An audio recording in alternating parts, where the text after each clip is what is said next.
दोस्तों, गांधी और नेहरू के इस देश में एक नाम और है जो कई सारी पॉलिटिकल डिबेट्स में आई जाता है। डॉक्टर भीमराव अंबेडकर, वो नाम जिसे आप इग्नोर नहीं कर सकते। भारत के पहले कानून मंत्री और भारत का संविधान लिखने वाले अंबेडकर के चाहने वाले और उनसे नफरत करने वाले दोनों ही तरह के लोग आपको मिलेंगे। कुछ लोग तो ये भी कहते हैं कि अंबेडकर का विरोध करने वाले लोग शायद उनके जीते जी कम थे और अब ज्यादा हैं। अंबेडकर पर ढेरों बायोग्राफीज लिखी जा चुकी हैं, उनकी कहानी हर किसी को पता है। लेकिन आज हम अंबेडकर के बारे में जानने की वो कोशिश करेंगे जो ज्यादातर लोगों के बीच में पॉपुलर नहीं है, या कहें कि इतिहास में कहीं खो गई है। तो अगर आप भी जानना चाहते हैं तो बने रहिए वीडियो के अंत तक हमारे साथ। लेकिन वीडियो शुरू होने से पहले अगर आप चैनल पर नए हैं या आपने अभी तक चैनल को सब्सक्राइब नहीं किया है तो चैनल को सब्सक्राइब करना और बेल आइकन दबाना ना भूलें।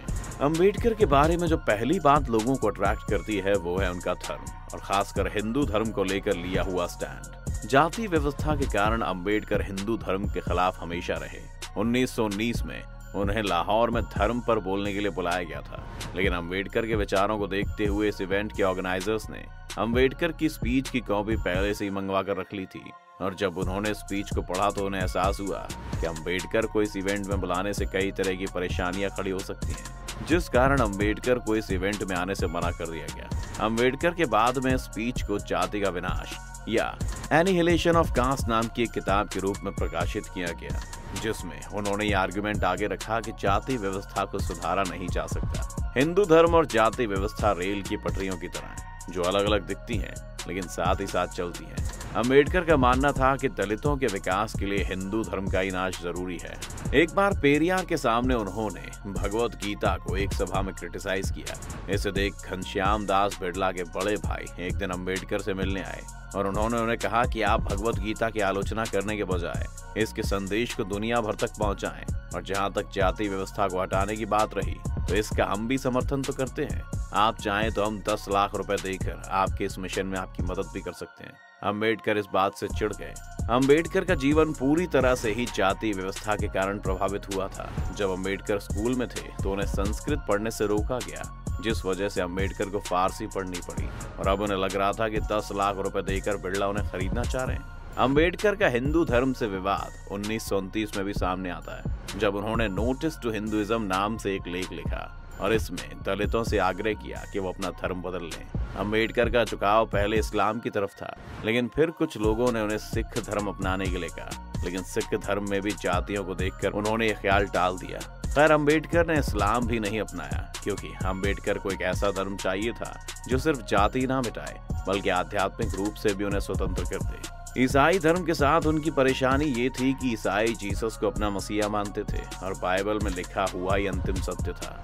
हिंदू धर्म में भी पहले से ही सभी कुछ डिफाइंड था। इस्लाम के साथ भी ये परेशानी थी कि उन्हें मानना पड़ता कि मोहम्मद अल्लाह के आखिरी मैसेंजर या रसूल है और कुरान में जो लिखा है वही सब कुछ है। इसके उलट बुद्ध ने कभी खुद को भगवान नहीं कहा, साथ ही उन्होंने ये भी नहीं कहा कि उनकी बातों को कोई माने। बौद्ध धर्म में उन्हें आजादी थी कि वो अपने अंदर झांकते हुए अपनी तरह से इस धर्म को मान सकते थे और बौद्ध धर्म में कोई रूल नहीं थे। इसके अलावा समय के साथ बुद्ध ने बौद्धों को बदलने के लिए भी कहा था, जबकि बाकी धर्मों में जो कहा गया है वो अंबेडकर के मुताबिक बदला नहीं जा सकता था। इसके अलावा जेंडर इक्वालिटी और कर्म का सिद्धांत जैसे पुनर्जन्म के सिद्धांत को भी बौद्ध धर्म में नहीं माना जाता था। उसने भी अंबेडकर को अपनी ओर आकर्षित किया।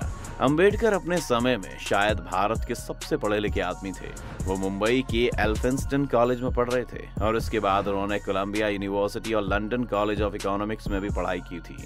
लेखक और पत्रकार जॉन गंथर बताते हैं कि जब 1938 में वो अंबेडकर से मिलने गए तो अंबेडकर के पास 8000 से भी ज्यादा किताबें थी और उनके मरने तक ये संख्या 35,000 तक पहुंच गई थी।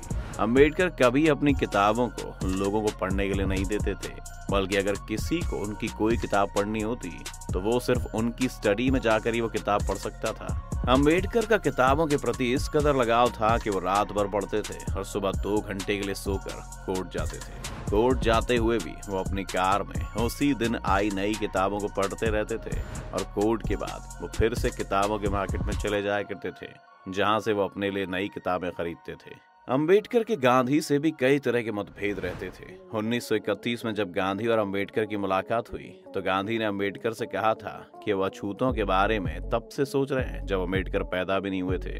तो आखिर क्यों अंबेडकर उन्हें अपना दुश्मन मानते हैं? इसके जवाब में अंबेडकर ने गांधी से कहा था कि अगर गांधी सचमुच अछूतों के बारे में सोचते हैं तो वो खादी पहनने को कांग्रेस का मेंबर बनने की पहली शर्त ना रखते हैं, बल्कि गांधी चाहते तो कांग्रेस का सदस्य बनने के लिए ये शर्त भी रख सकते थे कि कांग्रेस में सिर्फ वही व्यक्ति आए जो जाति व्यवस्था को ना मानता हो।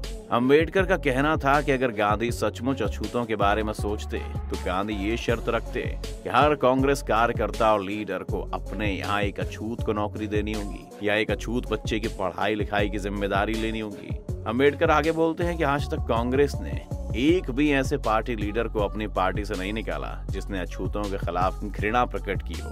अंबेडकर जानते थे कि गांधी असल में जाति व्यवस्था के समर्थक हैं। गांधी का दोहरा चरित्र था। विदेशी मीडिया में पॉपुलर होने के लिए गांधी जब भी अंग्रेजी में लिखते तो हमेशा जाति व्यवस्था का विरोध करते, लेकिन गांधी के हिंदी और गुजराती में लिखे गए लेखों में हमेशा जाति व्यवस्था की तारीफ होती और वो इसके फायदे गिनाने लग जाते। ऐसे में अंबेडकर ने गांधी के गुजराती और हिंदी में लिखे गए लेखों को बाद में अंग्रेजी में ट्रांसलेट करना शुरू कर दिया था। अंबेडकर उस वक्त दलितों के सबसे बड़े लीडर के तौर पर उभरे थे, जिन्हें एक मसीहा के रूप में देखा जाने लगा था। शायद यही वजह थी कि जहां 1950 में भारत में बौद्ध जनसंख्या सिर्फ 1.5 लाख थी, अंबेडकर की मौत तक दलितों ने अंबेडकर से प्रेरित होकर बड़े पैमाने पर हिंदू धर्म छोड़कर बौद्ध धर्म अपना लिया था और उनकी जनसंख्या 32 लाख तक पहुंच गई थी। इस आंकड़े से ऐसा मत समझिए कि अंबेडकर दलितों के अकेले नेता थे। कांग्रेस की तरफ से एक और दलित लीडर बाबू जगजीवन राम हमेशा इलेक्टोरल पॉलिटिक्स में अंबेडकर से आगे रहे। जगजीवन राम 1971 में भारत के रक्षा मंत्री बने और बाद में मोरारजी देसाई सरकार में डिप्टी पीएम तक रहे, जबकि अंबेडकर को कानून मंत्री बनने के लिए भी काफी मेहनत करनी पड़ी थी।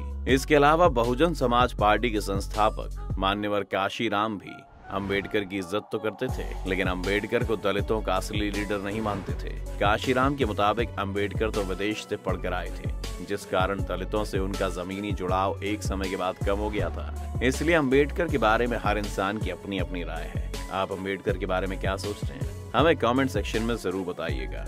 उम्मीद है आपको ये वीडियो देखकर काफी कुछ नया सीखने को मिला होगा। अगर आपको ये वीडियो पसंद आई हो तो वीडियो को लाइक करें, और अगर आप चैनल पर नए हैं या आपने अभी तक चैनल को सब्सक्राइब नहीं किया है तो चैनल को सब्सक्राइब करना और बेल आइकन दबाना ना भूलें।